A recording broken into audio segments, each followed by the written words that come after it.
కర్నూలు జిల్లా డోన్ నియోజకవర్గం పాపిలి మండలం గోపాలనగరంలో గ్రామంలో ఘనంగా 76వ గణతంత్ర దినోత్సవ వేడుకలు నిర్వహించారు. ఈ కార్యక్రమంలో హెచ్ఎం భాష, అధ్యాపకులు, ప్రజలు పాల్గొన్నారు.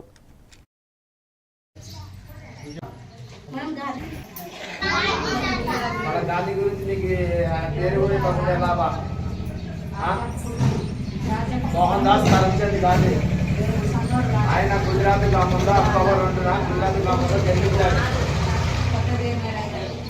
ఈ రోజు గణతంత్రం జరుపుకోవడానికి కారణం ఏంటంటే రాజ్యాంగాన్ని మొట్టమొదటిసారిగా మన భారతదేశంలో ముద్రించడం జరిగింది. దానికోసం మన జనవరి 26వ తారీఖున మన భారతదేశం కోసం స్వాతంత్రం వచ్చింది అనే ఒక మాట కోసం గుర్తింపు ఉండాలని చెప్పేసి 76 సంవత్సరాలు పూర్తి చేసుకున్నాం ఇప్పటికీ.